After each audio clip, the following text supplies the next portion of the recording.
Salut la communauté rôliste. Je vais m'attaquer aujourd'hui au défi de la partie parfaite. Alors j'avoue, j'ai raté le coche parce que ce défi a été lancé il y a plus de 2 mois, fin novembre, par Papa DM qui a eu cette excellente idée.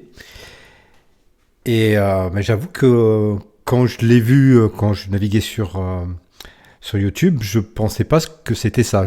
J'avais plus l'idée que c'était un sorte de tuto ou de débat pour construire une partie parfaite. Et donc je l'avais vu et je pensais le regarder un petit peu plus tard. Et donc je suis tombé sur le défi de Sébastien de la chaîne Sinbeast. Et là j'ai vu vraiment ce que c'était. Donc du coup je vais me lancer dans mon propre défi de la partie parfaite. Donc 7 questions pour ce défi. Je vais les enchaîner une après les autres. La première, c'est quel jeu de rôle choisis-tu? Alors pour le système, ce sera un système plutôt dynamique. Et je choisirai Savage World, la dernière version. Voilà, pour avoir des parties rythmées, avoir de l'action et de l'aventure un peu soutenue. Après, je m'appuierai sur d'autres jeux, mais qui seront plus du côté du setting, de l'univers. Donc du coup j'enchaîne sur quel est le setting, qui est la question numéro 2. Ta partie se déroule à quelle époque? Alors je vois bien le XVIIe siècle dans une Europe un petit peu fantasmée.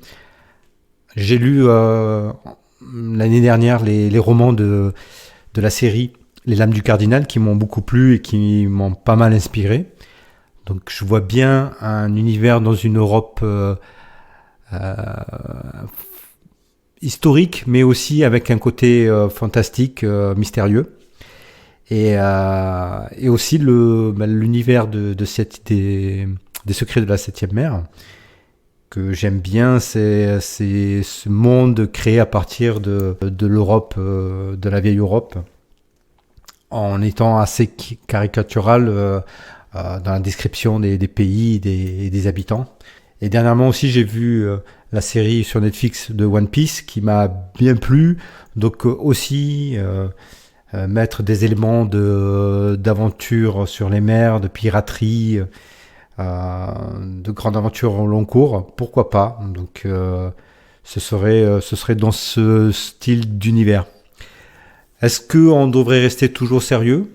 Je pense pas.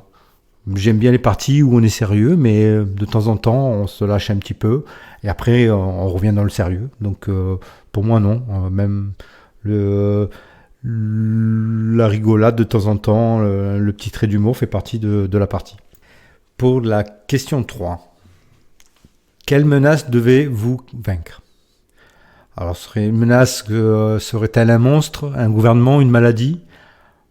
Je verrais bien un gouvernement, un petit peu comme dans les romans là, de Pierre Pével.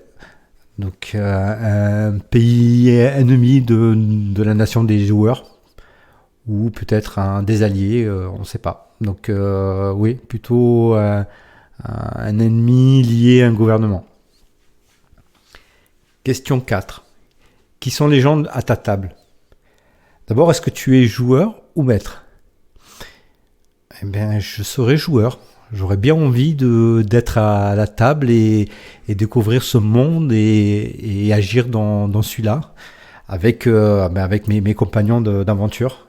Donc, ce serait surtout mes compagnons de ma table habituelle, quoi, avec qui je joue régulièrement, avec qui j'ai lié pas mal de relations, d'amitié, donc, et avec qui on prend plaisir de jouer.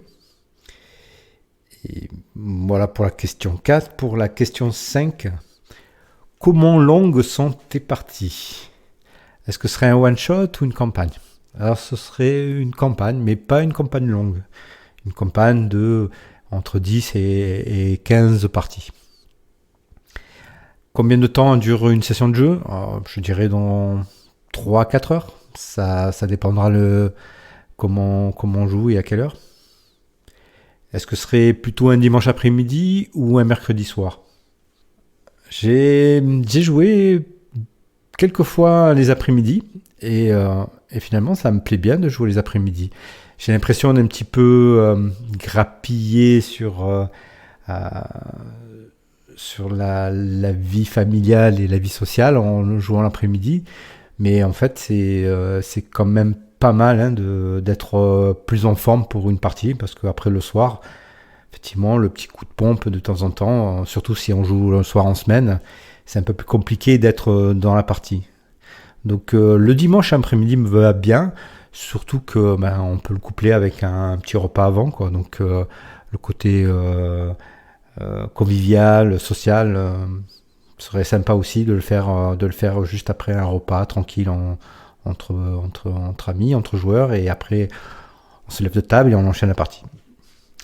Et du coup, en étant joueur, c'est peut-être plus facile de pouvoir accueillir et ne pas penser après à la partie. Donc peut-être un petit confort de ce côté-là pour moi.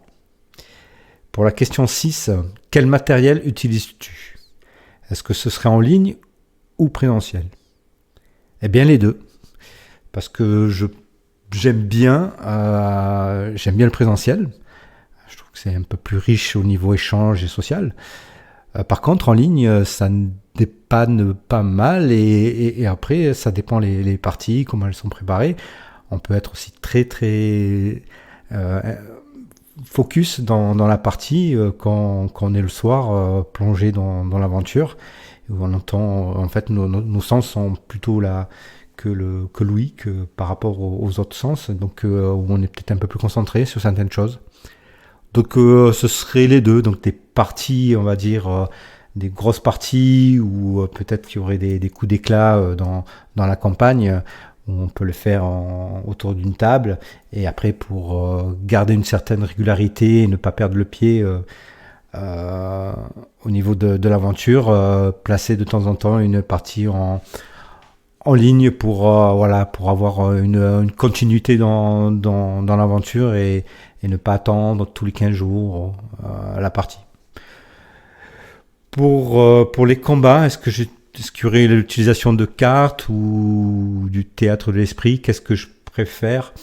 Moi, j'aime bien une photo de la scène qui permet de guider mon imagination, mais du coup, après, qui laisse beaucoup de souplesse pour en fait le théâtre de l'esprit. Donc, il suffit qu'on voit une scène, je sais pas moi, l'intérieur d'une église avec les bancs, et du coup, on peut s'imaginer ce qui peut se passer et, derrière les colonnes qui cachent peut-être quelque chose. Donc, je serais plutôt de ce côté-là, plutôt image qui invite à développer l'imagination et qui raccroche tout le monde un petit peu à la même scène. Et finalement, pour la dernière question, qu'est-ce qui va se passer? Alors, quelle est la finale parfaite? Pour moi, la finale, c'est d'être surpris. Alors, de quelle façon, je sais pas. Vu que je suis joueur, donc j'aurai ce confort aussi d'attendre la dernière partie pour savoir ce qui va se passer, hein, en fait, comment ça va se terminer. Est-ce que ça va se terminer sur la dernière partie? Est-ce qu'il y aurait une possibilité de suite après? Est-ce qu'il y aura des morts? Je sais pas. Donc là, c'est plutôt ces moments-là où j'aime bien me laisser porter par l'aventure et j'attends le dernier épisode pour avoir le gros climax là qui permet de dire waouh, c'était quand même grandiose cette fin. Voilà. Est-ce qu'il y aurait un traître dans le groupe? Je suis pas fan des traîtres. Si seulement ça a un intérêt dans la partie, si ça amène effectivement cette surprise que j'attends, peut-être, mais avoir le traître dans le groupe, en tout cas moi c'est quelque chose que j'aime pas vraiment faire. Et ouais, ça dépend comment il est amené. Et vous mangez quoi? Si ça se passe un dimanche après-midi, ce sera un repas sympa, hein, style lasagne, faritas, ou je sais pas, ou plein de petits plats de légumes assaisonnés. plein de choses qui fait que bon, on passe un bon petit moment convivial.